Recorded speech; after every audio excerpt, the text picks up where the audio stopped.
forgot my shit.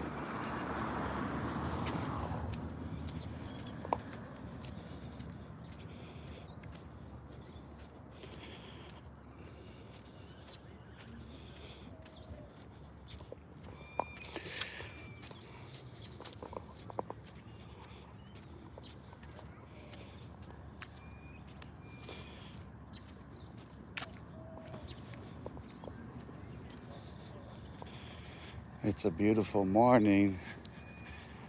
This Sunday morning, 11:24 Mountain Standard Time. Yom Rishon, which is the first day of the week according to the Hebrew calendar. And now on the Gregorian calendar it is too, but it used to be the seventh day of the week for a long time. And it's interesting to note the shifting of time on the calendars of the Gregorian calendar over time from the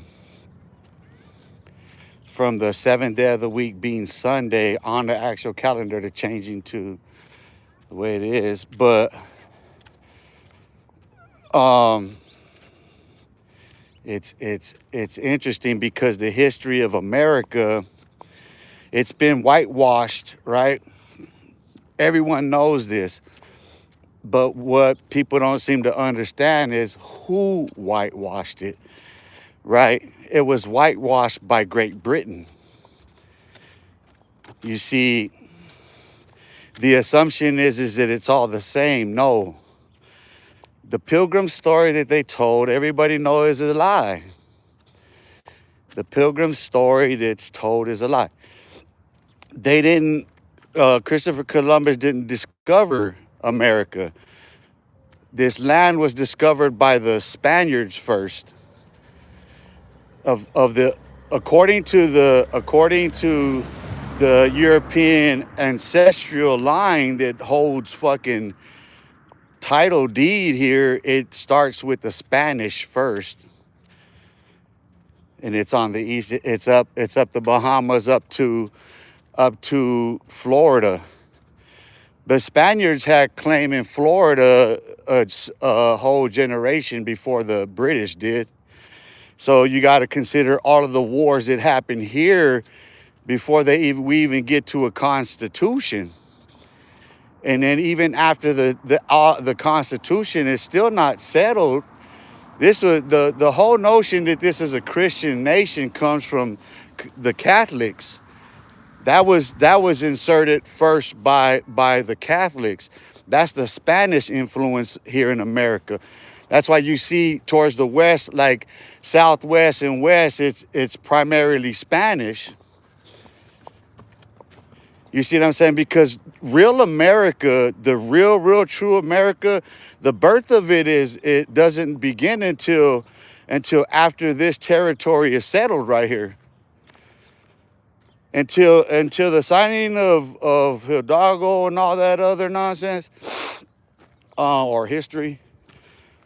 That's when this becomes America.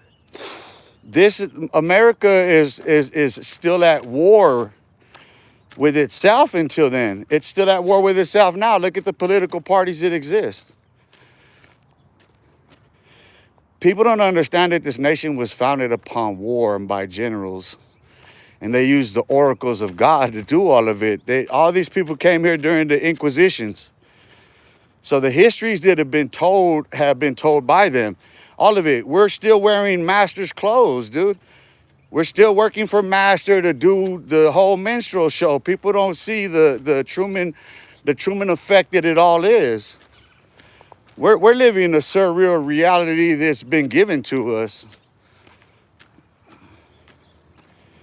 It's been handmade into us. We've been woven into the storyline in each generation, and you get these idiots in Washington, D.C. that go there now of our own skin tones, and they talk like this, and they come from our communities, but you see, once they take them corporate dollars, it's sold out.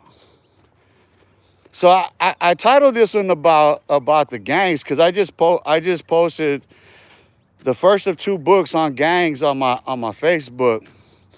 So the first book And it concludes, if you read it on there, I have to still edit because it was, I ran it as was, but I had intended anyway to tee off at that and go into a solutions-based book on gangs. So let me give you some interesting history that I just recently learned.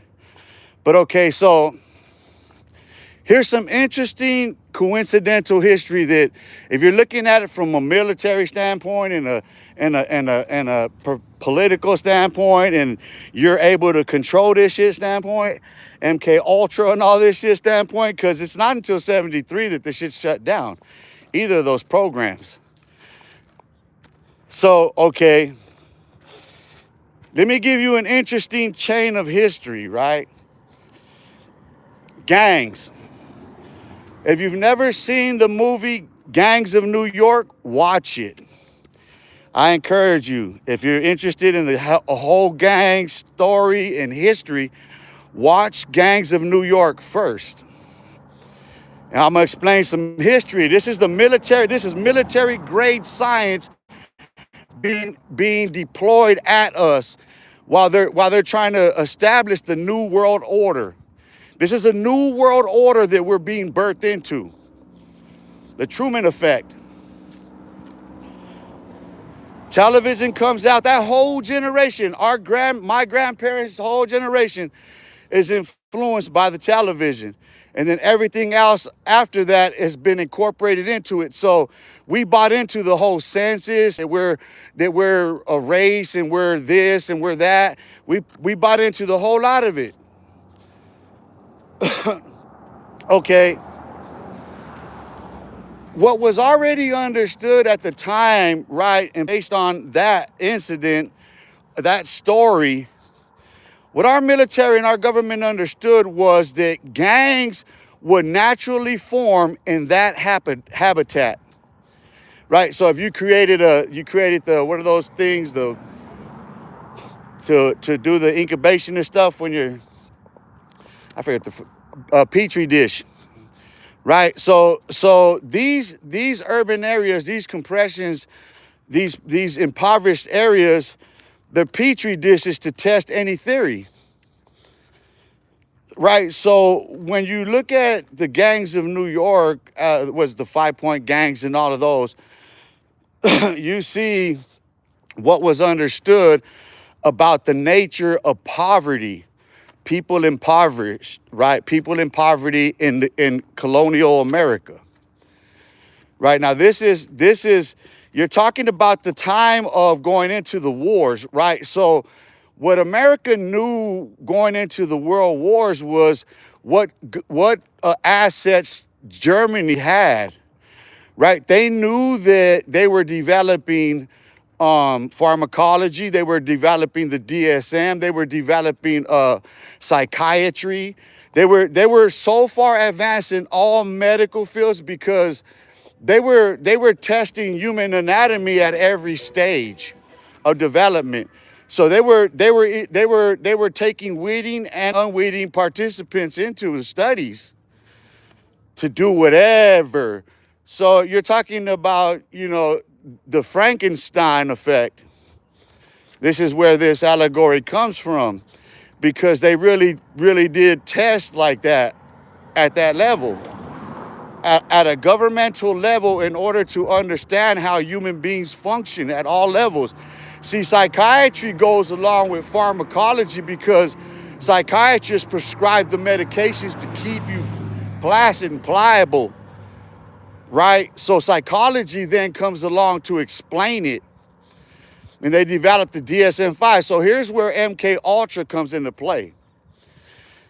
Because after they seized these German assets over those two wars, it took two world wars to do it.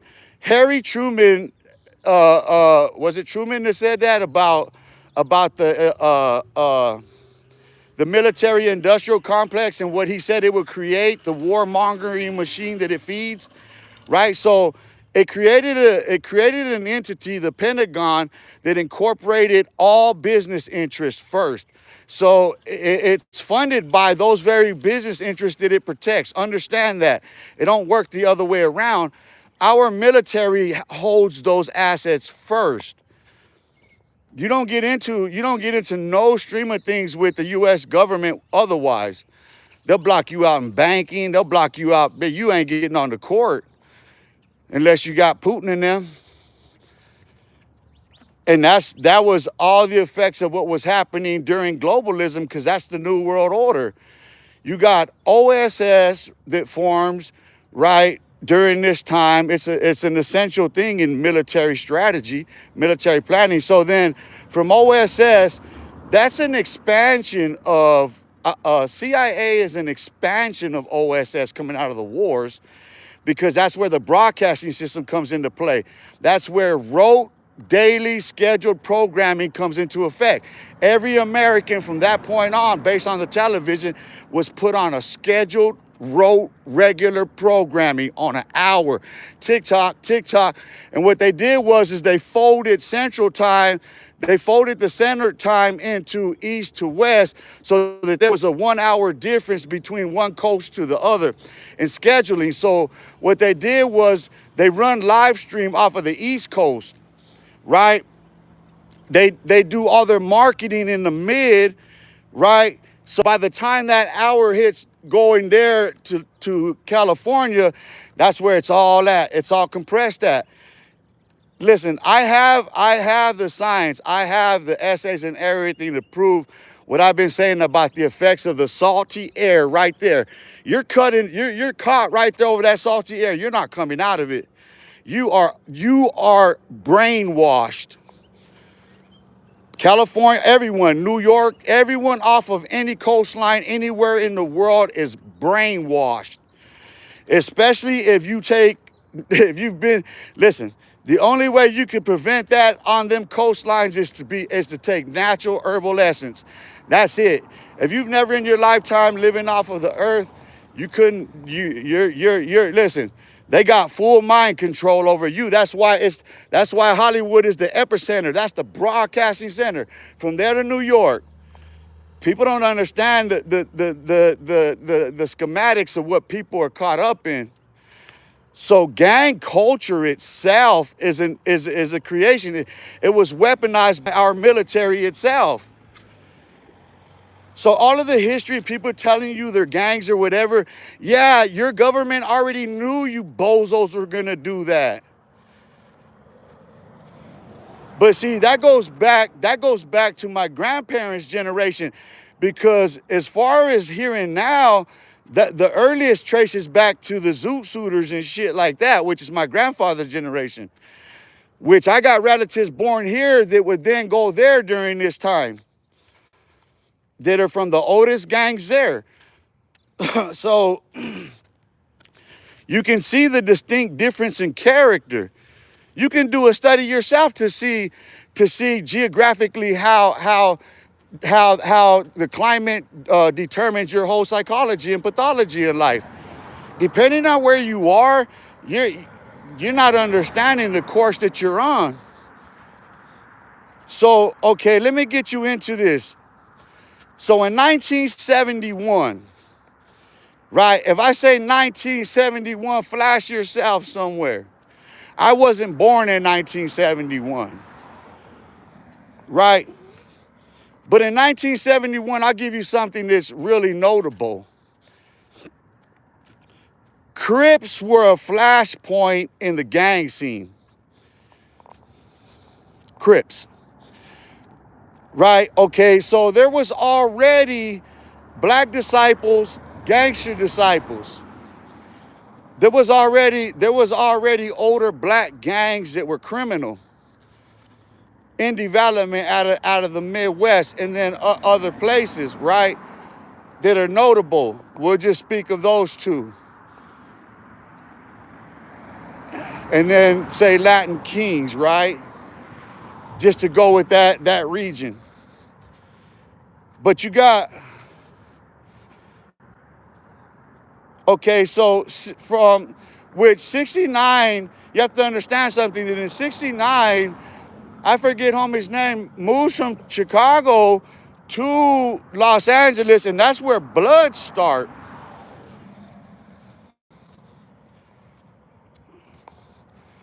Isn't that the Stones, the Gorilla Stones?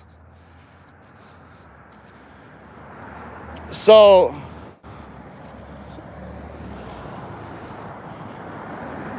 okay, there's an interesting phenomenon that's taking place because there's forced migration that's at play. There's actual policy. There's U.S. policy at play that's predicating what is happening. They're forcing blacks and browns into regions. Not only they're forcing them into, various cities, they're forcing us into the areas that we would be stuck at. And then there, where all this gang violence would then incorporate, because they knew that by forcing the population, black and brown, into those centers, it had already happened multiple times over history. They had enough over the past 50 years to be able to document that and know that. So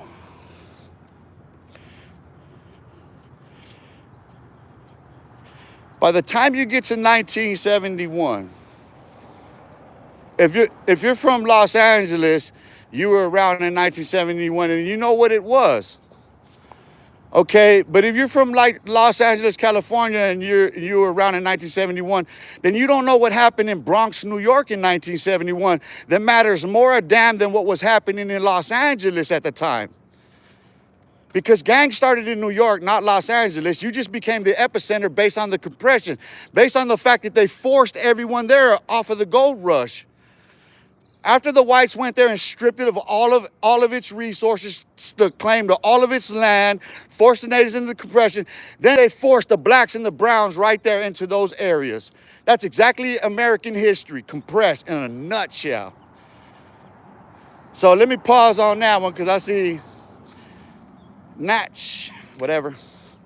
Would you agree that Sheriff Buford T. Justice of the Texas Highway Patrol was the best officer to ever wear the badge? I don't know who that was. There was never an officer that was the best officer to ever wear a badge, ever. Never in history will there ever be a sheriff that's ever going to be notable in such a fashion to be considered the best of. Any sheriff to ever wear a badge that will ever be honorable will never be notable in public, dude. That's a private public job. No goddamn sheriffs don't get no plaques like no goddamn Adolf Hitler here, you fucking idiots. No, take your little fucking bigotry and your fucking little European class distinctions the fuck out of here already. Dude, get the fuck out of here. Fuck a sheriff in his rectal cavity. That's what I think about Sheriff T. Buford. Any sheriff of fucking Texas, any goddamn way, we know what they're worthy of. To mention Texas and fucking law speaks in itself, dude. There's not a law enforcement agent in Texas that's not worthy of motherfucking stones. Fuck them. Now take Buford T back to Texas. There you go. Not here in Arizona. Not in Apache country, homie. Not in Apache country. This is still Apache country, homie, so long as we're here. I don't care what you want to call it color-wise, because those are racist color lines that you're talking about as far as American history. Homie, this is still Apache land. And every native that's here, fool. We don't give no fucks about no goddamn sheriff and no goddamn lands here.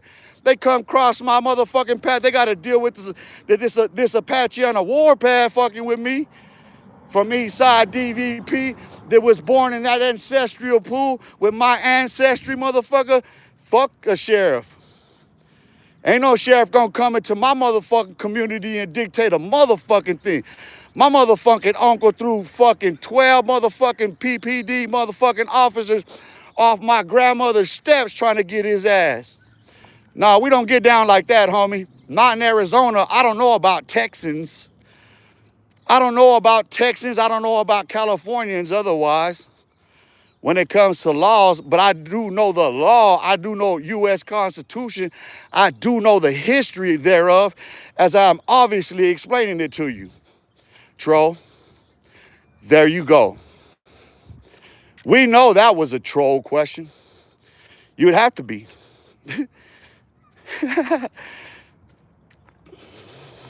Galapa, the Mexican-American War, the Spanish-American War, the Vietnam War. Oh, you're getting far. Listen, you got way ahead of yourself. You forget that the French had land here. There was a whole bunch, the Portuguese, and yeah, there was a whole bunch of other peoples that had land here. The British were the last to come, dude. Nah, listen. People don't understand why they stake claims the way that they do. You have no idea how unholy and how unchristlike it is for these people to stake claims. Listen, there is no land. No one that owns a deed to land right now is right in the sight of God. I don't care what you call on. You better take that up with Torah, because God gave laws concerning the right of the land, Jubilee and all this. You better understand something here in America, because God is judging this shit now. Your righteousness ain't predicated upon what you got, motherfucking show, what you can put on in front of a camera in front of people. No, it's the heart of the matter. If you staking claims of land and this shit after what they did to get the claim to this shit anyway, you're fucking crazy. Because the fact of the matter is, in the sight of God, you know what's a fact? That not one of these stakes needed to be claimed on this land at all. They didn't need to force the fucking native population into no goddamn reservations. America could have progressed all around it and never touched no goddamn native lands. Nah, but that ain't the right of them goddamn Romans, is it? All them white-ass Romans, whether they're Jewish, whether they're fucking British, Scottish, Irish, English, they're all the fucking same-ass white-ass motherfuckers. Been living in a lie the whole goddamn time. Blinded by the light that they've been putting in front of their goddamn self. Fronting and shit. Nah, you fuckboys ain't white. It's those of us that you call darkness. It's those of us that you call black, and others that are the fucking true evanescence, the true brightness, the true light in this goddamn world, the true salt of the earth. Because we're the ones who come through the trials and tribulations. We're the ones who come out of fucking poverty. We're the ones who's resurrected out of drug addiction, gang violence, motherfucking poverty. Now, no goddamn Jew on earth has ever experienced that motherfucking shit, nor has these white entitled ass motherfuckers. So fuck you Spaniards, fuck you fucking Portuguese, fuck you Italians, fuck you Jews, fuck you British, fuck all you motherfuckers. I'm a motherfucking Hebrew. I'm Semite too, motherfucker. I'm a Jew too. I keep believing Jesus Christ too. Now, how does that feel with your faith? Because Jesus Christ was willing to be staked to a cross for his. I dare a motherfucker to cross my path, want to die for his over what I say in public. I don't give a fuck about the privacy of no residence. Not in the sight of God. Not today, Sheriff. It's a new sheriff in town. I don't think you understand that, boy. You hear what I said? You hear where I said? You hear how I said? You hear who to I said to? That should be clear enough to you motherfuckers. Boys will be boys. You can keep playing all you want. But everyone understands otherwise. Everyone understands otherwise. Because listen, let me explain something to everyone. Until I decide to stop and sit there and face the camera, I can't even see the screen. I can't see the screen. I intended it that way. You know why? Because I knew the little boogers that would slime onto the screen. Let me spit you little boogers out. I know the little boogers. Listen, I know how threatened they are by anybody who's louder than them. You know what I'm saying? Who's smarter than them, who could talk longer than them, who is harder than them. I didn't say nothing about nothing physical. But you see, I just carry on about my business. Watch this. When I decide to stop, I'll stop. But in the meantime, I ain't gonna do that. Why? Why? Why when I already know what to expect? That's what you're gonna get for now. That's all I want. That's all I want to give you. So I keep moving. You know what I mean? I just want to keep moving. Not major.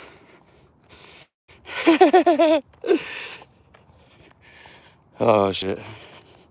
Why you wanna play your hate on me? Why you wanna play your hate on me?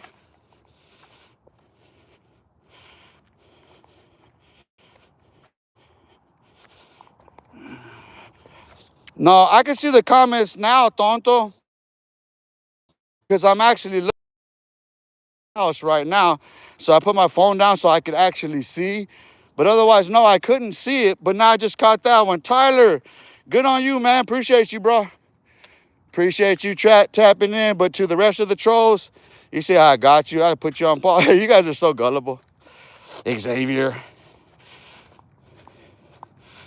What do you mean this isn't very Christ to say? Hold on, Xavier, you little punk, you coward. What do you mean that's not very Christ-like to say? You're a coward. Shut up, punk. Fuck, you could have never lived during Roman times, fool. Punk, could you imagine your homies and your mom and them being fucking staked to fucking trees?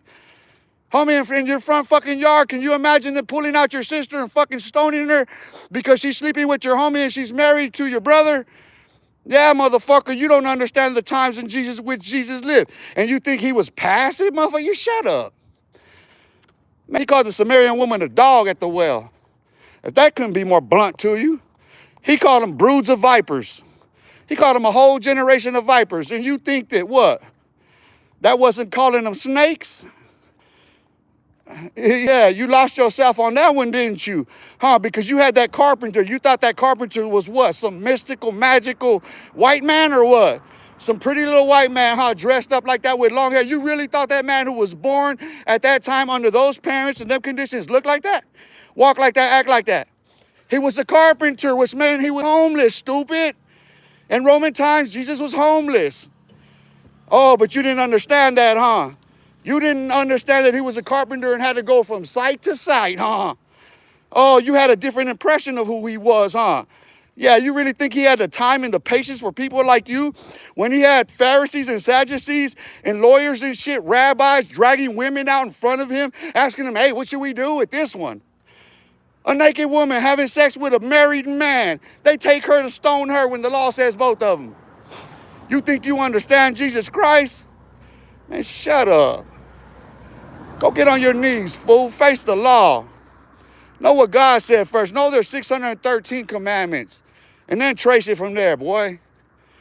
Coming on there with your little... Man, ain't nobody trying to deal with your little sissy-ass gods. These gods you guys talk about are sissies. It's in all faiths. As if you can explain the Torah and Tanakh to me. And you can interpret every goddamn translation of the Bible as I can. And you know the Quran as I do. And you know all the contextual history as I do. With the Talmudic teachings and rabbinical teachings as I do. So what are you talking about? What Jesus did you learn? Who did you learn Jesus from? That's the first question we ask. Who did you learn it from? I guarantee he was delusional. I guarantee he didn't know no better. Guess what? On the first day of the week, I'm still walking and talking about Jesus Christ and God. And can't nobody stop me, can they? Can't nobody stop me, huh?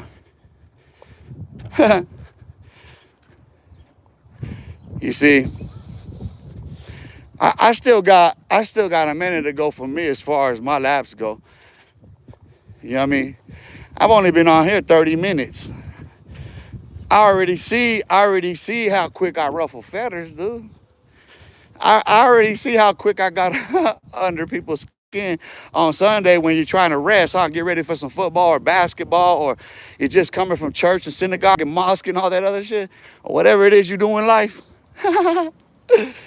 From playing with yourself, all of a sudden, here I go, my first day of the week. I begin my day. Ooh, listen, I already wrote one book, working on the second book this morning. How much have you done this morning? I wrote one book. I'm working on a second book. That's after I completed posting 2 other books that were running yesterday. 7 books in a 24-hour period.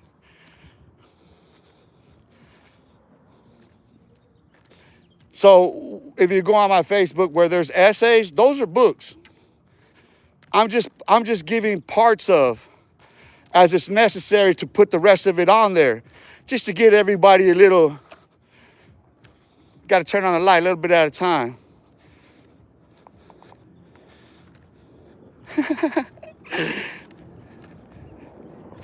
Oh no, I'm enjoying it though. I really am, cause I could just I go from one thing to the next, cause I'm just on call. Be honest with you. I am. I'm just on call. I get it how I live, Playboy. Living, you know what I'm saying? Now we do. On the grind. On the grind out here.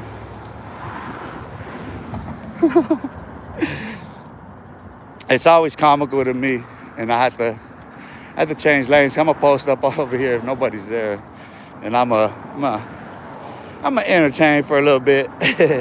I got the teaching out the way. I got the fiery sermon out the way in the first 30 minutes. Think about it. I got a whole history lesson out the way and a fiery sermon in 30 minutes. That's God in my life. That's Jesus Christ. That's my faith. And how many topics did I touch on? Oh, of course I got under the skin of the little gang members, huh? It's in the title, huh? Isn't it in the title? So we're going to sit down and we're going to talk about Californians, because I want to explain to you the compression you're in. I want to explain the difference between an arid climate like this and one that's salty like that.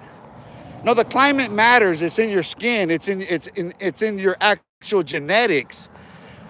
My DNA there would be a distinction because I'm from here and live my life here like that than anybody who's lived an equal amount of time in California. I guarantee you there'll be a strand difference because of that. You're more susceptible to influence.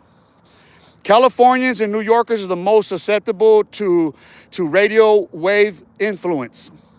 Sound, audio, and visual cues. You guys are the most susceptible to it by nature of what I'm explaining to you about living, being bred and born and bred, all that in those climates where that salty air, like they say, it's in the water.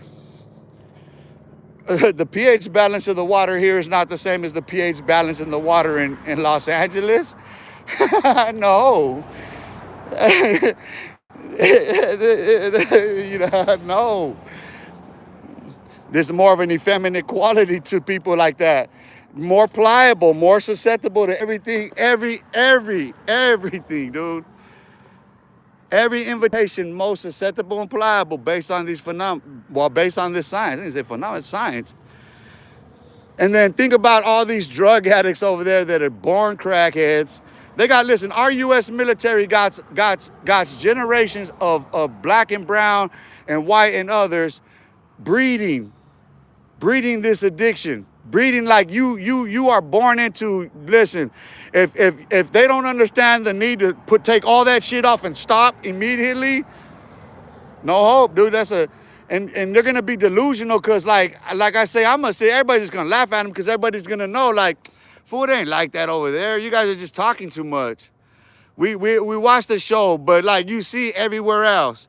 If you really want to see where it's hot, you're watching Memphis. You're listening to Memphis drill or Chicago drill, and you're on that shit like that. And then you see out here, these fools trying to keep up because these fools are coming here. Running from scared from out there, coming out here. We've been through this shit. I've been through this shit my whole life, so I know. Kareem, well, I know goddamn time to tell you something right now, something going on, something sooner, something than we think. It's going on right now.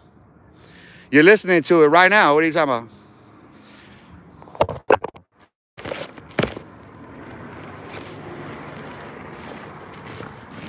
Hold up. Wait a minute. Let's put some science in it. Alexander, good, brother, man. Yeah, I sent you that link late. But no, I'm gonna the literature that I just posted today, that I published today, I'm gonna give reading on it, teach some lessons on it. Let me just get queued up real quick. Let me get my KRQ on.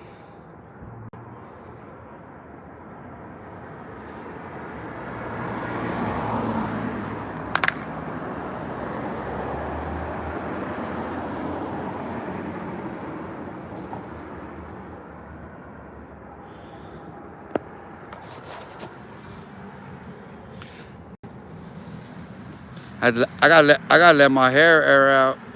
My I just caught my dumb ass saying that, and I really said that, man. It almost felt like I got some hair on my head though, maybe.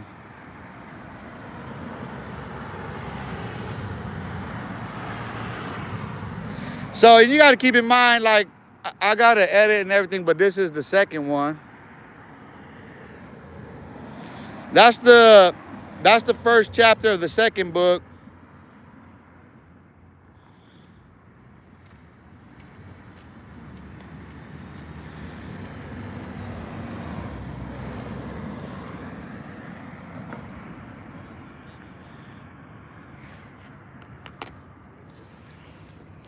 That's our book right there. You need a cut.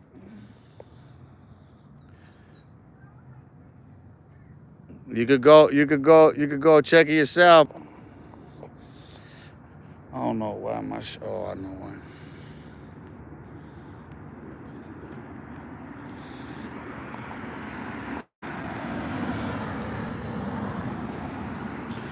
Prologue. Helicopters over South Central. By the mid-1980s, the sound of Los Angeles had changed. It was no longer just lowriders rolling slow under palm trees or funk bass line. I'm gonna read this over here. I'm just realizing that. Let me, cause I'm actually proofing it now.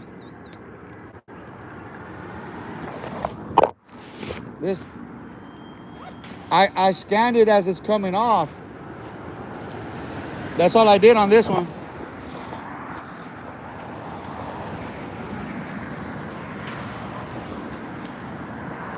I'm gonna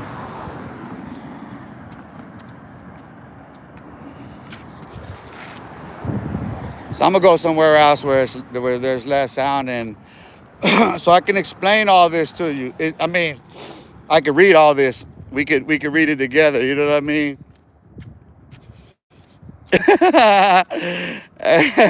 Adam Davis, Eris feminizing in Santa Barbie. Hey, bro, you witnessed it for yourself, didn't you? Secret lovers, yeah, that's what they are, trying to hide the way they feel. Because they're both in the closet and they don't want to come out. At least not yet. Oh, man. No names. I told you this is a no-name campaign over here, baby. It's the no-name campaign. We on a no-name campaign.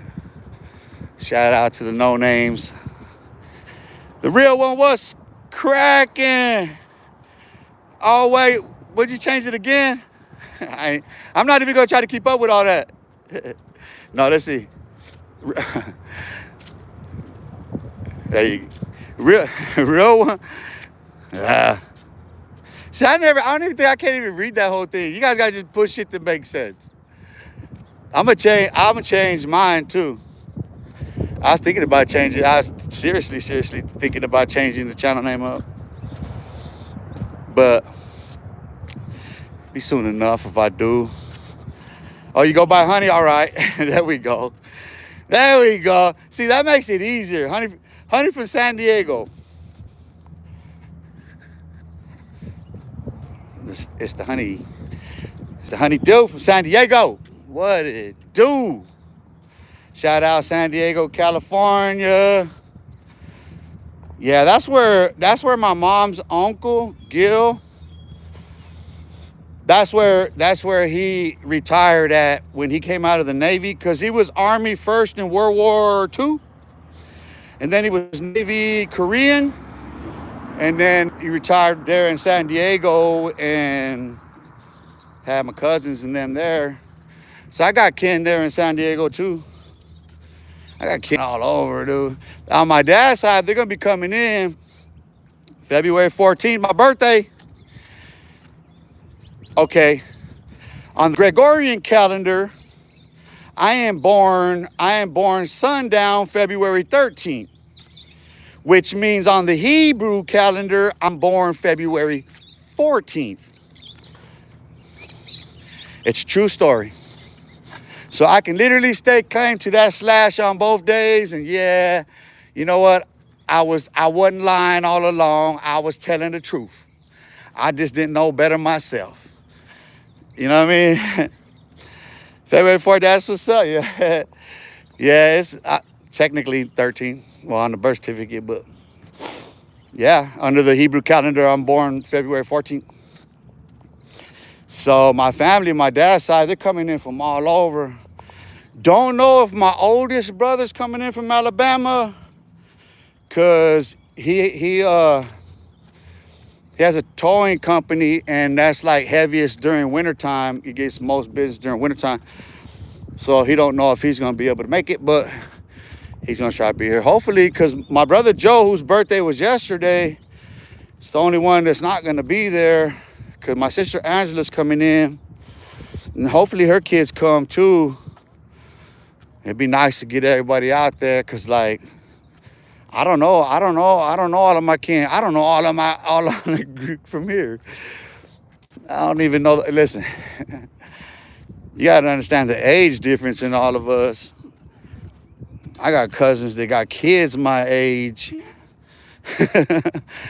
For real, that's the distance in us. And then, like, my dad got nephews his age in that family. So there's a really, really, really big age gap between one generation and the next. But I'm looking forward to it.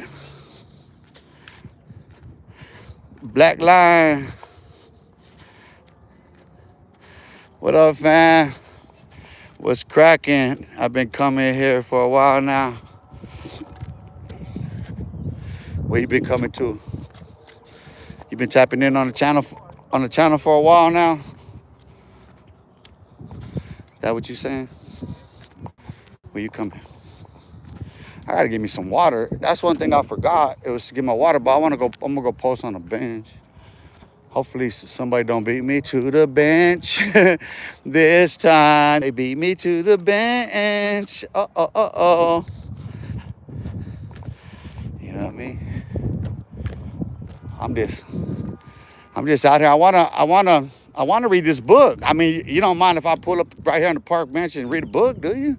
I just want to sit here and read a book. It just so happens to be that the book I'm interested in reading is my own book. I wrote it.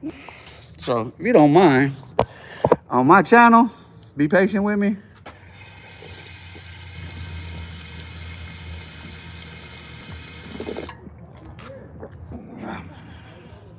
I'm gonna tell you.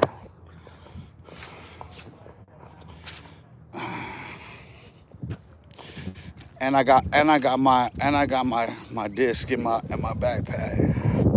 I still haven't. I had to come out here and decide to play around, just and not do no live. Just come out here to do a round, because otherwise I'll be trying to do too much, and you got to kind of come out here to enjoy that. You know, that's where you just kind of come out here to enjoy just that. But there's also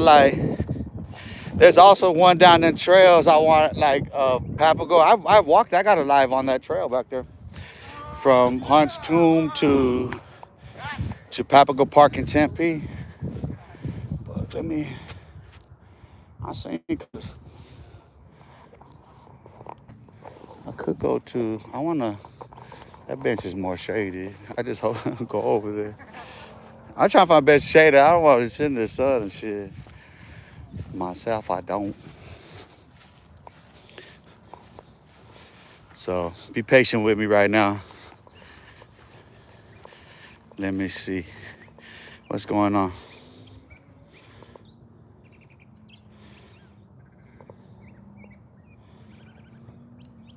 Black Lion, you're a traitor.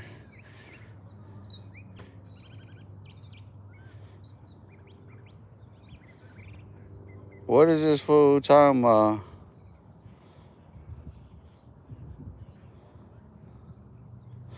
Hey, don't pay this. You see what it is? You guys should have picked up on that from the beginning. Come on, man. You guys are sitting there still like, come on, Alexander. Hold on, never mind. Let me do it for you, bro. I had to really, listen, bro. I had to really catch up with this shit like that, fool.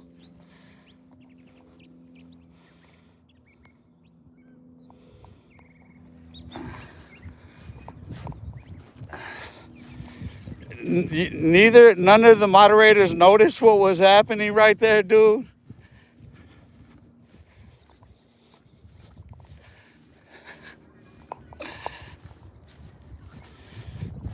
I guess it's gonna pay off for me to sit down and really pay attention to the comments, huh? Yeah, shit.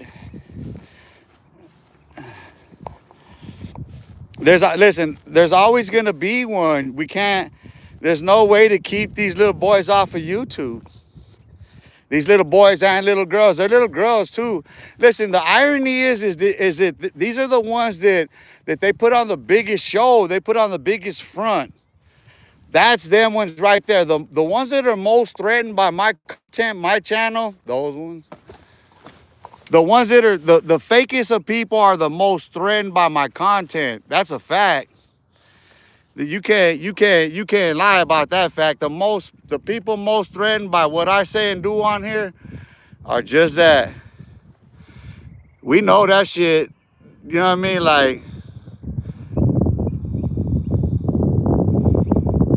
so that's how that. Listen, it's like I said. Let's call them out for who they are, bro. The people most threatened by my content are gang members out of California. And then gang members in general. Anyone who's been to prison, they are going to always be the most threatened by my content. And every last one of them from California has watched me. Some of them are still subscribed to me. And obviously they still troll me. Like I said, they are the biggest. I am the greatest threat to everything they say and do. Because they can't act tough to the world. Their whole history, their gang story gets shot down by me. I make it all look weak. You know what I'm saying? I clown them, dude, in public, and then tell them, let me see what you got, what you gonna do, and they can't do nothing. So content-wise, you see what a threat I am, and I'm just live. I haven't even stopped to start running content at them. Dude, I'm just exercising daily and changing up everybody's stream. I don't have to do nothing else but keep going, and they're going to keep coming up here, and they're going to keep fumbling on their content, and everybody watching is going to get harder to watch them fools regardless. I'm already knowing what I'm doing. They don't. They're trying to catch up. They still think that doing the same lame games, they can knock people off the block. Homie, don't you understand? You had your day. Your time is done. All you little salty sea serpents, get a grip on reality. I don't care what color your skin is. You trapped off them coastlines, dude. I got science to prove that the MK Ultra studies most affected people in New York and California and off coastlines, especially in them epicenters, because those movies targeted you. Now let's read about it. From Bronx truths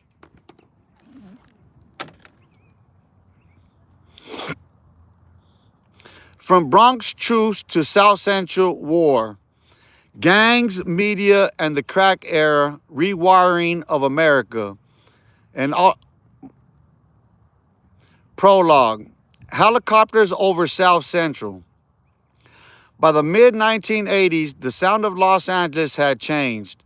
It was no longer just lowriders rolling slow under palm trees or funk bass lines bleeding out of backyard parties. It was choppers, police helicopters circling low over South Central at night, their searchlights burning white holes into the dark. It was sirens, scanners, and shortwave chatter. It was 38s, 380s, and 12 gauges doing punctuation where words used to be enough. On some blocks, you can stand in the front yard and see 3 timelines at once. The old one, where parents remembered union jobs, car plants, aircraft factories, and a neighborhood still together by schools and churches. The present one, where factories were gone, jobs were gone, and rock cocaine moved in like new kind of currency.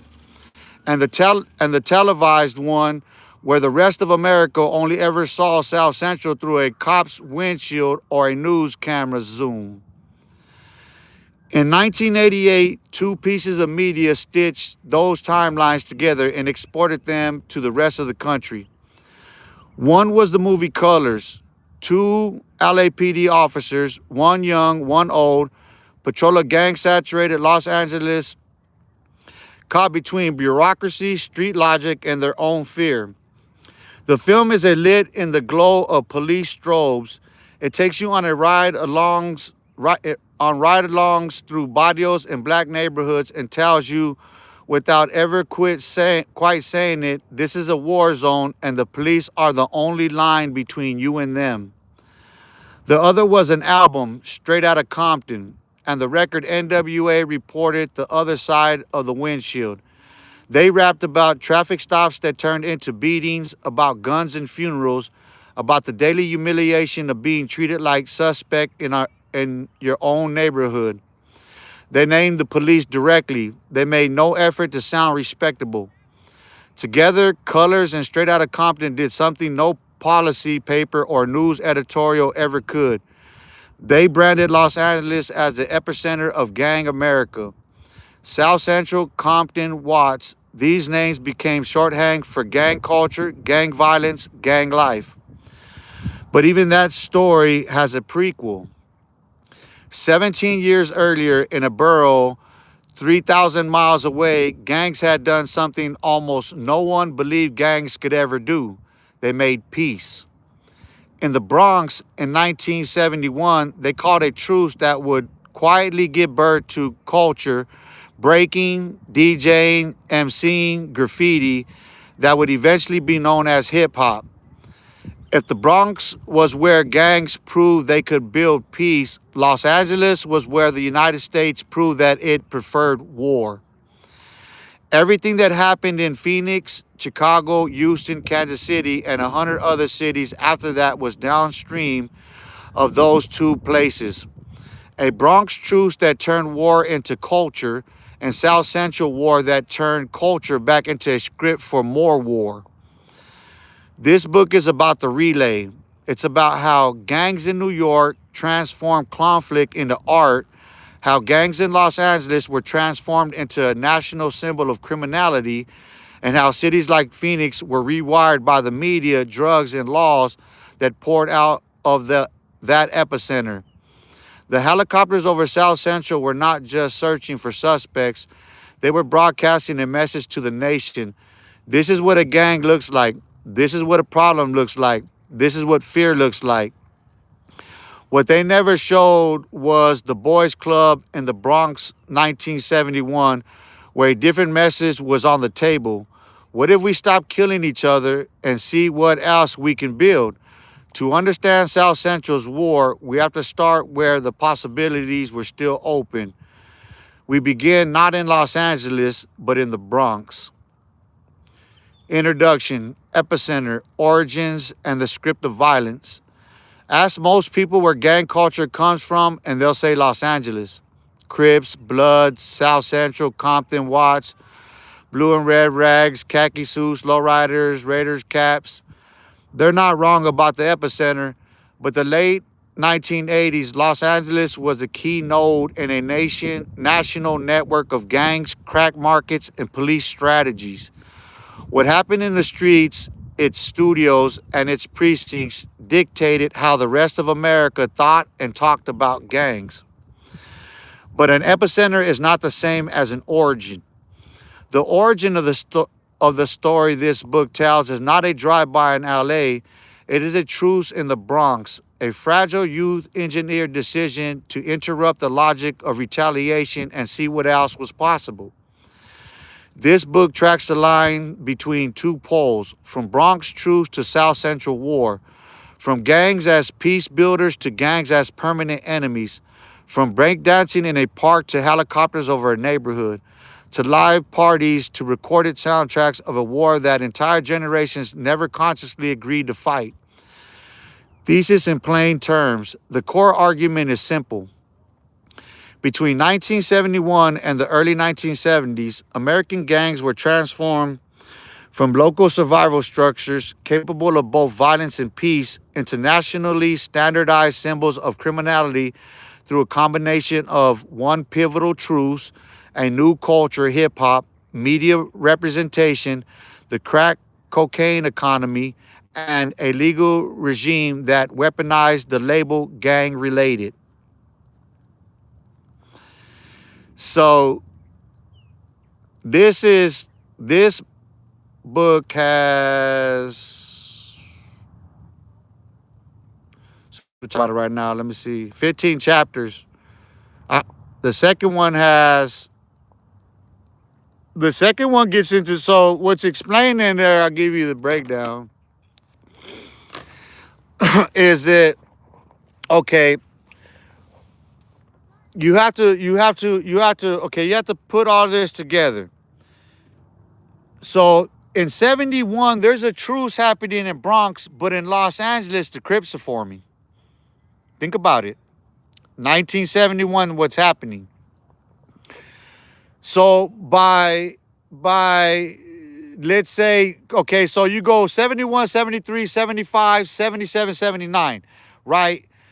Or you can go 71, 73, 75, 79 on a timeline. It's more better. And then you go 80s, 90s, and beyond. Right? Okay, so it's interesting to note these because, like, I believe it's 75 that Bloods and Crips are branded as such. The label was already out there by 71, but by 75 it was already baked in. Okay, now you got to consider where you are in time frames, right? If you're not born, you're not born. So understand what's being taught here. If you're born, remember where you were. If you're old enough to remember that, right? Remember as much as you can about the times. I'm born in 1975. And that's why I say 75 to 79. Okay, 79, critical things happen, bro.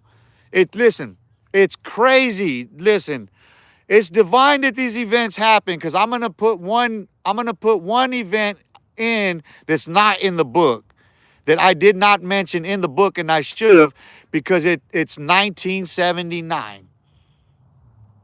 September of 1979, what happens? In Los Angeles, California, and in New York.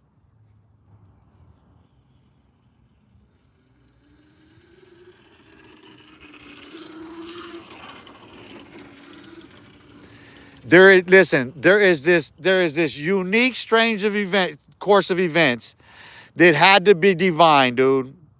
Like, listen to what I'm explaining to you. Because none of these people could have been in a conspiracy to coordinate what would happen in order to make it happen the way that it did. But the phenomenon was already known. I mean, it was science by that point. Gangs, what they understood about gangs and where they formed and how they formed, the psychology and pathology of them, they had already mapped and traced all that. They were already prescribing it medication by that point. So when you get to 1979, two movies are launched, mainstream media. The movie Warriors on the East Coast, which is New York gang based, which speaks of the breaking of the truce. Strangely enough, that movie is based on that original truce in 1971 that's still held by 1979. So why didn't mainstream media break the truce in Gangland, New York? Because there was still a truce in 1979 when that movie was made. So why did Hollywood, why did they put out that lie? It was a lie. And that misleading principle, it misled the nation into a fallout. East Coast, West Coast wars. They knew what they were doing. You born in 75? I tell you, 51, baby. I'm happy. But, so, okay, that's to speak of what's happening there in New York. Now, if you're New Yorkers and you're old enough to remember, or if you're a New Yorker or anything, share this with some old heads in New York town, tap in, check this shit out. Historians will understand this. Okay, so this is when Sugar Hill Records launches Sugar Hill Gang, and that's where rap was taken over. The whole culture was taken over by Hollywood. It's done. There's no gangsters. They were actors, all of them. Eazy-E, Ice Cube, name them. Yup. Hey, Dr. J was right. Eazy-E sucked Jerry Haller's dick. He did. He did. He was pretty. Come on, dog. He was a D-boy. He wasn't no banger, dog. Easy wasn't no G, dog. He was a D-boy. Let's not get that shit. He had money, man. Fuck that. Easy sucked Jerry's dick, dude. Everybody knows the homosexuality that runs rampant in them fucking communities. That's why that shit's so taboo to talk about. Nah, it's time to, what's done in the dark come to light. Come on. Come on, man. Let's lay this shit out on the table now. But, and think about this shit. Mainstream media chose to tell a story that wasn't true. I didn't know that until I read that shit. I did not know that shit until I read that shit that I'm doing the research on it, right? Because I'm looking at all this research material, and it's like, before I put the butter, I got to do all the research and shit. So it's like, this is interesting. This is an interesting note to this whole thing because this is key. This is crucial to understanding if I'm going to conspire to mind control a population, MK Ultra, which was already well in development, they terminated it by that point. In 1979, the movie Boulevard Nights comes out in California at the same time. Because the oldest gangs go back to the early 1920s, 30s, both Los Angeles and here in Phoenix. The Zoo Suiters, they're that same generation, dude. Chicanos. Let me quit messing with them because I know I got a bunch of them to jump ship on me yesterday. A little sensitive on me and shit. All the racists get sensitive, man. They get sensitive about their skin. They got sensitive skin tones and shit. You know what I mean? I gotta be careful with my temperament with them because some of them skin tones are way too sensitive. Like you can't touch the skin tone on them, or otherwise you just, oh my God, Lord help me, Jesus. I mean that in the best way too. Jesus. But okay, so you have to understand the psychology of what's happening. The mental manipulation. It's elicitation.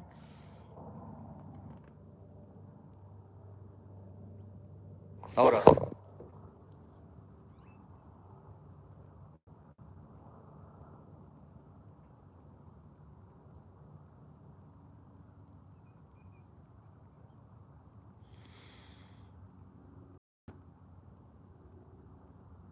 You ready for what elicitation is? Elicitation. Elicitation is a strat Elicitation is the strategic process of drawing out information from people without them realizing they are being questioned, often by using statements, social dynamics, or feigned ignorance to trigger self-disclosure, commonly used in intelligence, security, research, and education to gather data, reveal needs, or encourage participation.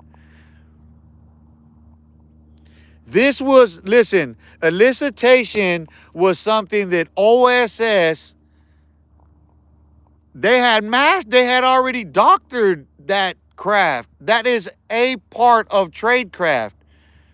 Elicitation is one tool in tradecraft. So everything we wear, they market it to us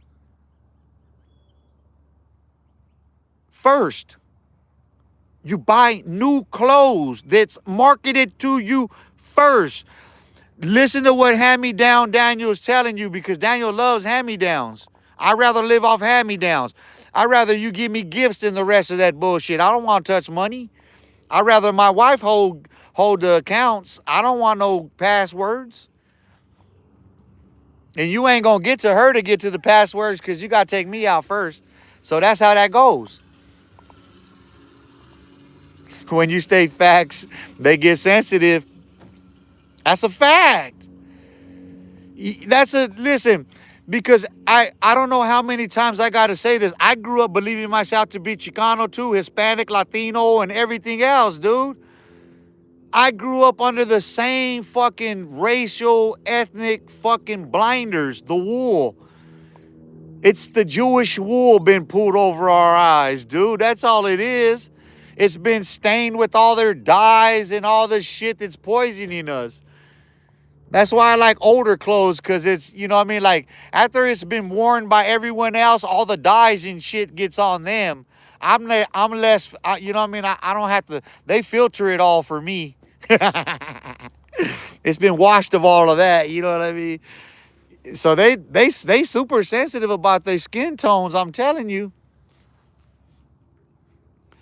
You know they got some ointment for that, right? They got treatment for people with sensitive skin tones. When you're racially sensitive about your skin tone and you can't say nothing truthful, you know what I mean? You can't tell you no truth about yourselves, then it becomes, you know what I mean? They got a remedy for that. Black Jesus or white Jesus or Jesucristo or whatever you want to call him, he remedied all that. He said the truth shall make you free. I'm going to leave you with that one. I couldn't give you a greater conclusion than that. The truth shall make you free. But anyway, so gangs and the gang culture. So, okay, that's 1979. Now, I remember I grew up in And honey, you're my age, so you grew up in the breakdancing era, and I'm baby Force of Fantastic, legendary Fantastic Force of Phoenix, Arizona. Let me shout out Fantastic Force and all the gangs that would coincide. Now, Fantastic Force is rival gangs: Dupovilla, Garfield, 9th Street, and WBP. They were at war at the time, but it wasn't. They were enemies. We had never been at war until 1988. We were enemies, but we started a war. There's a difference. Now,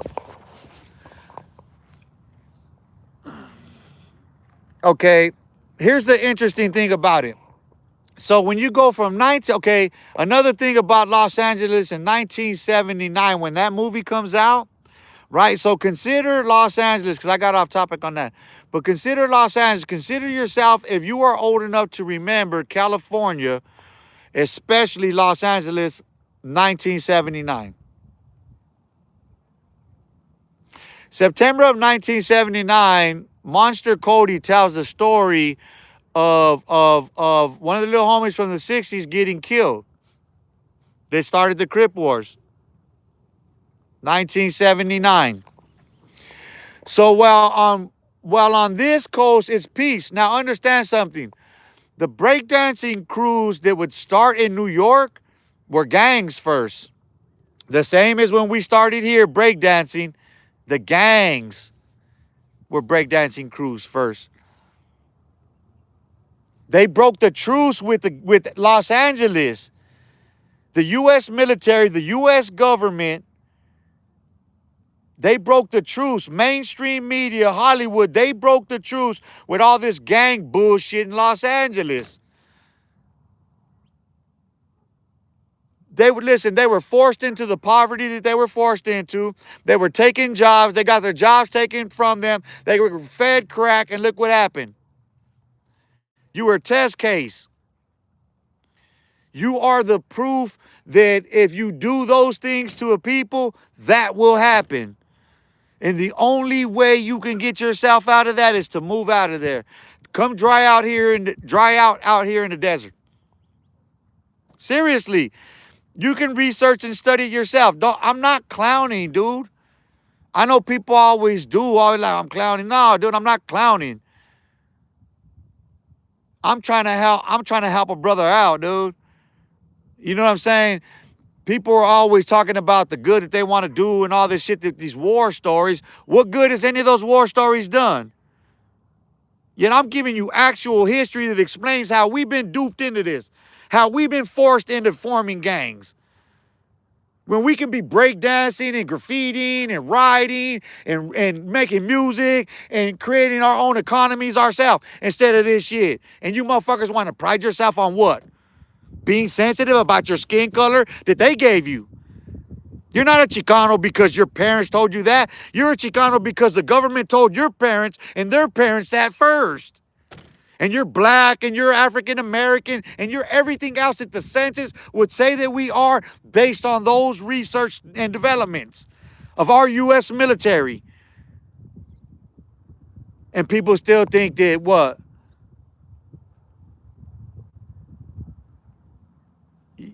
You got a remedy for it when there was a remedy in Bronx, New York. And everybody now has incorporated everything else that we need to do. You got brothers like Jeffrey Canada over in New York who got one of the most successful schools, if not the most successful high school in the nation, with 100% graduate rate to college and beyond. Imagine that, 100% graduate rate through college. You should read the book he published on his growing up in Harlem in 60s or whatever. You know what I mean? Like, there's so much literature, so many people put out about their experiences in gangs throughout the ages. But people get caught up in their own hype. And everybody's caught up in trying this machismo. Everybody wanting to be the worst. Why the fuck do you want to be the worst for? Throwaway? You want to be trash. Bad don't mean good. It means bad. Savage ain't a good fucking thing to be. A savage, you eat shit and die. So what's the, you know what I mean? We see what becomes of ourselves. You don't need to tell nobody what your life. You don't need to go sit there telling nobody else's stories for everyone to understand where you been. You're going to keep telling these same stories, right? Over and over again. So now listen to what I say. Who are the, I'm going to go back to, because I see the trolling came on again. Who are the most threatened by my content on YouTube? I want some people to name them. Who would be the most threatened content creators by my content and would troll me? Because they're content creators. No, listen, no one would otherwise sit there and, for what? What's to the gain from it? You see, once I start calling it out, bunch just jump. It's always funny to me when you start exposing pantyhose. There just be a jump, a whole lot of them go at one time, and you know that. It's like, damn, why did that number of them, that set of them just all of a sudden disappear? You know what I mean? Like, I always say that. What was I talking about when you see all this happening? Right? I went back to Los Angeles talking about gang California, and what happens? No sooner did I turn the conversation back there, what happens? So we see who's the most sensitive. The most sensitive skin tone people there are Californians, dude. And that's no offense to everybody there, because I got family there. I love my family to death. That does not change the science, dude. It does not change the history. It don't change none of what's happening. And listen, I would be a fool to believe it would ever stop, knowing that so long as they're stuck there in that environment, they will ever change the way they think. You can't. The only way they will ever stop repeating that loop is to turn that into a ghost town. Otherwise, they're stuck. That's just, listen, to be trapped in your own post-traumatic stress disorder like that, at least the government had mercy on us project kids and tore down the projects. I appreciate that one. You fools are stuck in your misery. It's like you can't go nowhere, huh? Where you gonna go? They got graffiti on the wall. It's nasty. You go through there, it don't even look pleasant. It looks like it should be a police state. Like Los Angeles looks like that's where ICE and all the cops and military need to be going. Where all of the graffiti is, all of those neighborhoods, that's where all the law enforcement should be, rounding them people up. I think so. They're never going to get it together. Like, we might as well just get them out of there and put something new, try new something. Paint the walls so we can paint the walls again. Yeah, we got to, like, get them out. Lock them up. Send in the ICE. Get them all. Get everybody out of them poor neighborhoods. Get them all out of there. Just send in the police. Stay west, right? Gangland. Ain't that what it is? Like, you can't go nowhere in Los Angeles without being in a gang. Just send in the laws, bro. Send in military in there. Put them on curfew. Lock them down. Turn that shit into an open-air prison.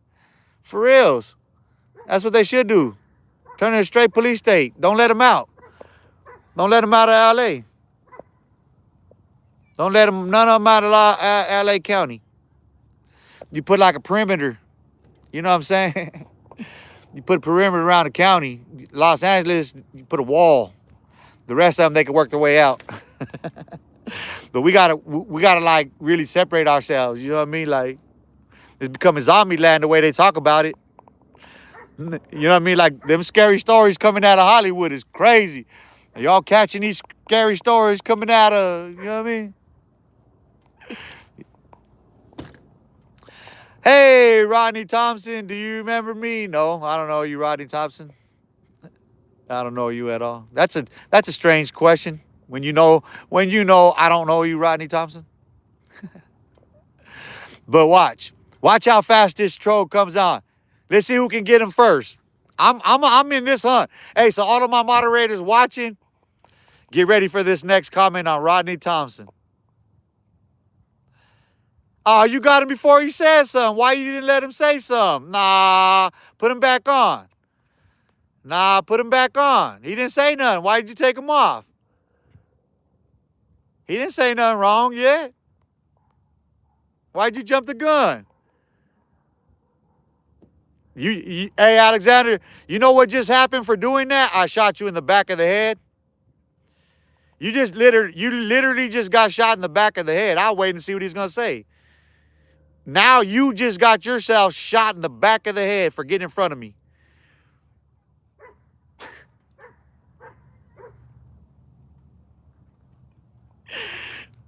Well, you know, what did he say? What did he say to get blocked?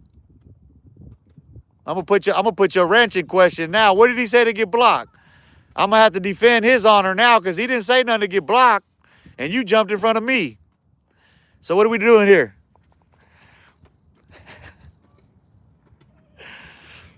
Anyway, back to LA. To live and die in LA, right? Colors, gangland, the gang capital of the world. It ain't sweet out there. But let's seriously discuss how we solve that problem. I say extreme measures, law enforcement. I say law enforcement. Listen, if you can't clean up your own walls, you can't clean up your own neighborhood, then we're gonna have to do it for you. I don't mind paying out of pocket to lock you up. I don't mind it.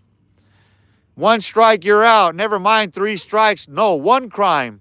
1 felony, I don't care what class, you're out. Commit a violent one, you're dead. Murder, no, you ain't even going to court. That's how I feel about it. Yeah, all this courts and stuff, that's too much, bro. We need to go back to dragging them out on the streets like in Rome. We need to start staking them to trees out like in Rome, like they did Jesus Christ. We need to start staking these, these slaves to trees. That's what we need to do to them. These slaves on these plantations and these colonies that they call gangs, they call their sections, their sets. Yeah, that's what we need to do to them. They don't seem to understand the plight of their own. They don't even seem to understand that they're scared of themselves because it's their own kin that's killing their own kind. And they don't even understand their own corruption and confusion. They're blinded by it. They see themselves as some celebrities. Yeah, well, like all these fools coming out of New York and Los Angeles, you ever notice that? They're the biggest camera whores you're going to find. That's not to say for everyone there, because that's not everyone there. But when it comes to gangs, listen, you can say that about the most prideful people. Gangs are prideful people. That's a private ass entity. The pride that exists speaks volumes for itself about the desecration of its own. Because you're going to sit there and brag and boast about putting in work on your own goddamn people, your own neighbors. And then you want to justify it by calling them a different race, a different ethnicity, a different skin color, a different gang, a different section, just to fucking justify your own ignorance? Come on, man. Go clean the walls up first, dude. Wipe your ass and then try to talk. You're sitting there walking with shit stains trying to tell somebody how to wipe their ass? What production is there otherwise?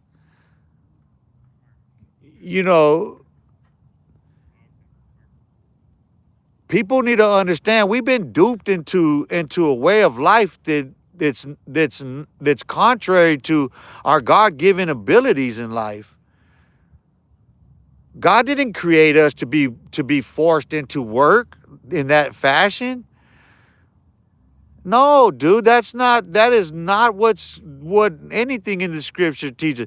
Listen, that belief that we're supposed to work and toil and go slave for master for pay now is any just than it ever was. No, it's not. It's still slavery. We're not working for ourselves in any of this shit. We're working to withhold a system of government that oppresses us. And then we got our own people that further inclined to do it because, it's a Tower of Babel. This is what the fuck this shit is. All it is a Tower of Babel. Bunch of fucking same ass babbling motherfuckers that speak the same goddamn language in different vernaculars, different accents and shit, talking in different tongues and different metaphors and shit. Not understanding that's the same fucking Tower of Babel under construction. It's mind-boggling.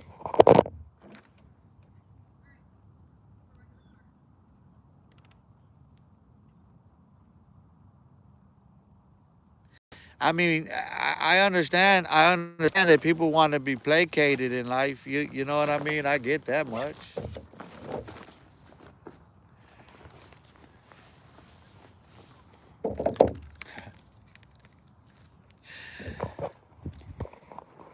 It's an interesting thing to me because I can sit here. Listen, the same thing I say about anyone is the same thing I say about everyone. So when I say that I say something and I watch a certain segment of people disappear and I'm getting under their skin, it's the same when it drops down to zero.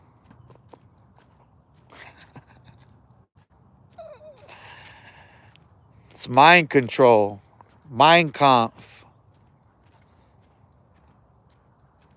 You don't understand mind control, do you?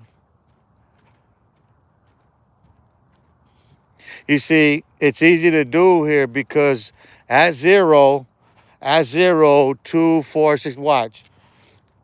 At zero, today's the first day of the week. Today is Yom Rishon in Hebrew, the first day of the week. Today is Sunday, the 7th day of the week, according to the Gregorian calendar. You see the distinction? Today is my first day of the week, which I'm laboring, I'm working. I already did 2 books. Overnight, I got several done. You know what I'm saying? And now I'm out here on my daily routine, my diet and my exercise. While people are coming from church, mosques, synagogues, coming from waking up hungover and everything else, just on your day of rest, your Sunday, your 7th day, I'm on my first day. I'm headed out the door. I'm that far ahead of the rest on social media and everything else.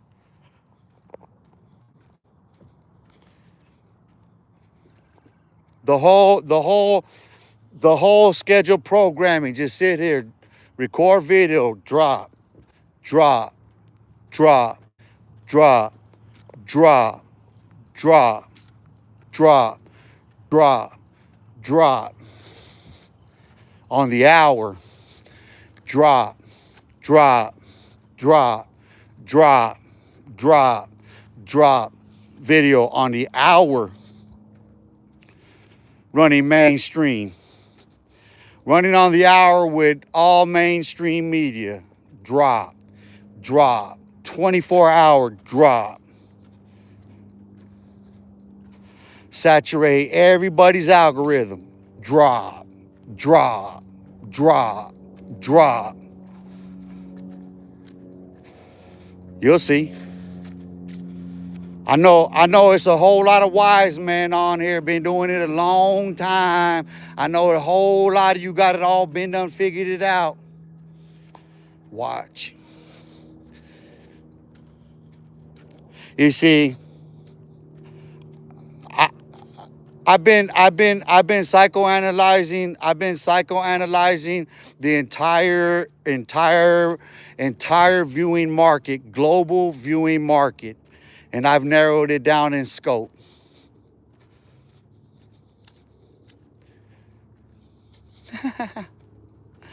Two target audiences on 2 opposite coasts.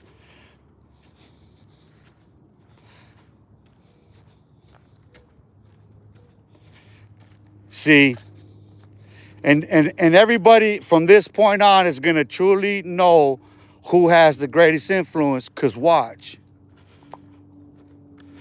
while they're hung over, while them modelos are, you know what I mean, wearing off and everything else, and them coronas and all the rest of that, and them pills, and they got to get that little, you know what I'm saying? Watch, discombobulated.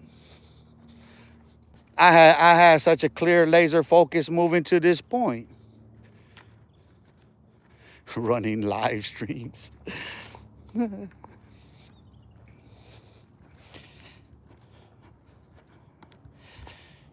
You see, all of these evil geniuses, they've been throwing all of their shit at me. They're just nothing but shit slingers. All of these pintos are shit slingers, dude. Don't you understand that? All of them. Listen, all of us who've been to prison are shit slingers, dude. You don't understand that whole shit slinging mentality. Everyone coming. It's a mental disorder, dude. That becomes part of your fucking way of doing time, shit slinging. And the more mentally J-Cat motherfuckers are, you see. They're slinging shit. They just been slinging shit because they think that they've been thinking all along it's been doing something. They've been watching their subs running up and seeing mine crawling like it's been doing. Always forgetting the last time I stripped shit back and ran it down their throat again. They forgot what happened the last time and how much more clarity I gained on them. Now look. Bro, listen. How many I give these fools nicknames. They get nicknamed like Santa Barbies and Anna Mommies. Like, they get called things based on what I say. People start naming whole towns and cities. They start clowning whole towns and cities based on something I said. Think about that. They're still trying to figure out who they're going to talk about next. I ain't said no names. I just threw a blanket over the party. I threw a wet blanket over that hot party, huh? Smother that motherfucker. TikTok. Let's stop and make some content right now, record some videos, talk about these Anamami mommies.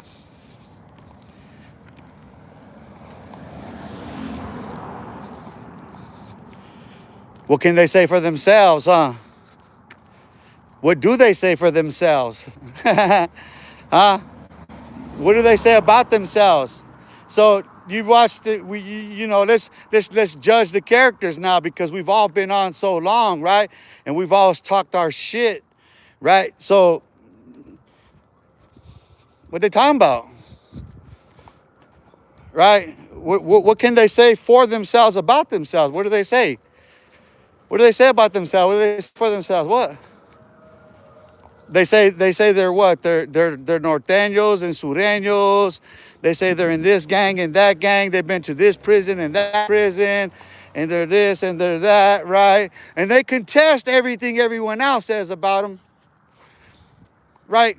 They argue, say, no, that's not me. I'm not him. That's you. You're that.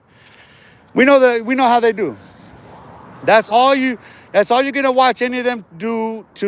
You just want to know what they think about someone else. Now think about that. If you're an adult and you are entertained by someone you don't know, just a gang member, a fucking gang member on YouTube talking shit about someone else, another nobody gang member YouTuber, what does that say about you mentally? Do you understand? What does it tell you about your interest in life when that's what you're on? You're like these little stories, these dudes that, you know what I mean, like there's not a lot to it. It's just somebody there talking. You know what I mean? It's not like they have the the rhetorical skills, you know what I mean, to actually or the order skills to actually, speak publicly in a fashion that they could stand on stage and preach. You know what I mean? So, or they can put you to sleep, like, with the tone and tempo and temperament and of their voice. They understand vocal control and shit like that. Then, but see, here's a distinct difference between me and them, because I just demonstrate what I'm capable of, right? I could just go open up my Facebook and read you a book that I wrote. Facebook, my book, I wrote, read, you know. But the question is what are you about? What are your interests? You know what I'm saying? Like, what are you gonna? Do you sit there? How much time do you spend watching these fools? You gotta ask yourself these questions. It's like I'm sitting there, I'm spending the whole day watching these fools, and it's just like going back and forth. So let me see what this dude said about him. Okay, let me see what he said about him, and let me see what he said about him, and let me see what they said about him, and let me see what that was. That's your day. That's your day spent on YouTube. What does that say about you mentally? Because you got to question that for yourself. I know what it says. But if that's your interest in life, you're interested in sitting there, comadre shit. Oh, I'm gonna turn it. Hey, what did he say about him? What did he say about him? What did he say about him? What did he say about him? Like, that's your interest in social media. Like, you go on YouTube just to do that. And it's just all these ex-gang members that drop out prison gangs and all that shit. So that's your interest. Or even gangs in general. But that's your only interest. So you sit there and you're just interested in what this dude said about that dude. And they ain't banging. They ain't doing nothing. It's just comadre shit, right? It's all middle school gossiping, right? That's all it is, right? Grown men sitting there going back and forth. He said, she said. I'm smashing the gas publicly, right? I'm out in public calling them out, shouting at these fools. But I'm a J-Cat. They fronting in front of a camera, hiding. Everybody knows they ain't gonna fight. They scared. Everybody knows this shit about these dudes. Yet they'll come on in, and that's the whole context of their content is gangs, and that's it. And then it's back and forth. He said. Hey, well, what do you think about this dude? What do you think about that dude? What do you think about this dude? And they ain't never providing any kind of history, like valuable history, any knowledge, no wisdom. They ain't giving you no scriptures. They ain't giving you no nothing. They ain't giving you shit. They might give you some highlights, and you know what I mean, who they thought about won the game and stuff like that. But that's about all you're gonna get. I don't do sports. I'll go watch a game, but I'm not gonna sit. I ain't gonna sit around on the couch and watch no game. I ain't gonna sit at home and watch no game. I ain't gonna do that.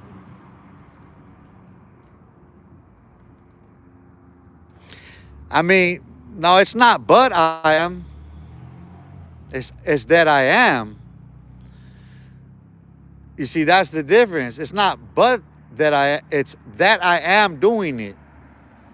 You see, that's the thing. What I'm doing compared to what they're doing in real life. Right? Because what they're putting out in content, it's not real. Even if it's a true story, it's old. And you see how lame their lives are. Who got the livest lives on YouTube?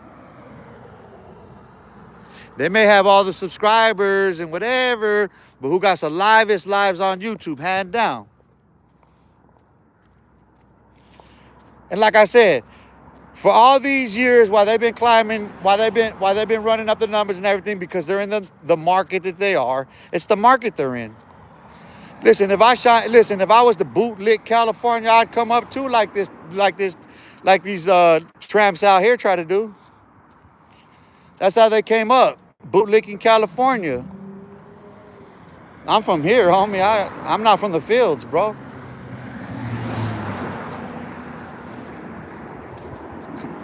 Them are Spaniards out there, bro. They got the Spanish mind. They vote Trump out in them fields. They're different. Them people from the outskirts, like from them towns, dog, they're not from Phoenix. Homies in in Tempe are different, but like the rest of them, the homies in Tempe, the homies from the Vic, that's family though. That's what we're having our family reunion over there in Tempe. So yeah, the Vic, that's family.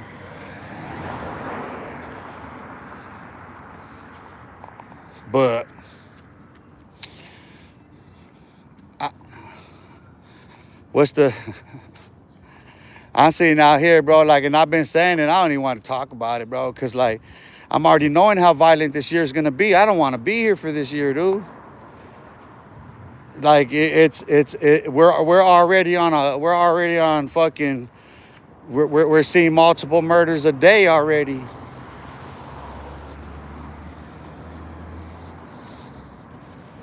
That shit ain't gonna get no better. I could tell everybody's going for broke. It's the president in the White House.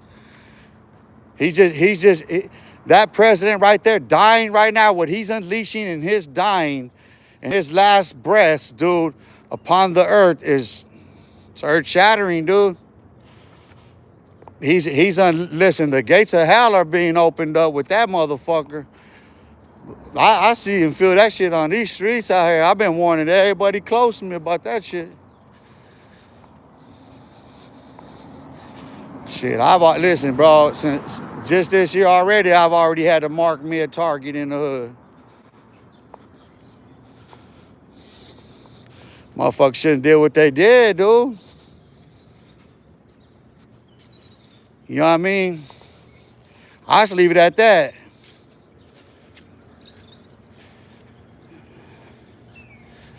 Shit ain't no joke. Like, I'm gonna say this, man. You don't play with a motherfucker like me in the kidnap capital, dog.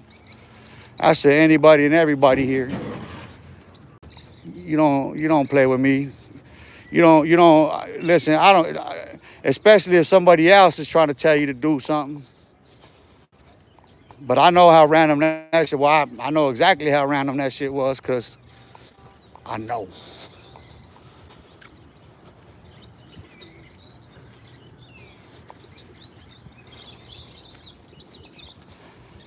Yeah, it's crazy, bro. And that's all. And then, you know what I mean? Like, what are you offering to your viewing audience except for the Cinco Madre shit?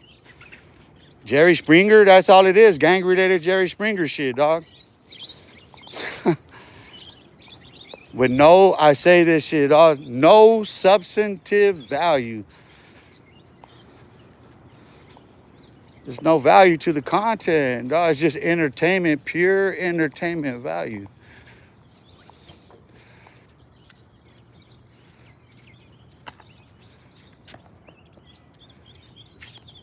I thought he might have hooked it back. He didn't quite get it though.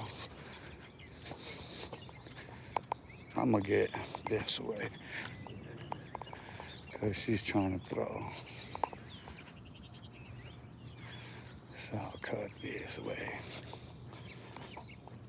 I'm gonna go back this way and get me some water. And I've been on over 90 minutes. And I know that. Nah, it's all good. I forget that I'm walking through a golf course. It's all good. Appreciate you, bro. Now that one sounded kind of dangerous. What was that?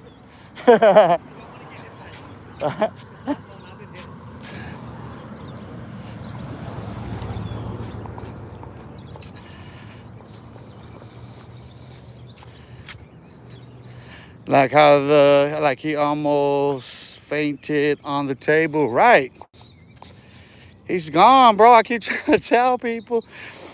The evil that he's unleashing into this world, dude. And listen, dude. He released murderers, pedophiles.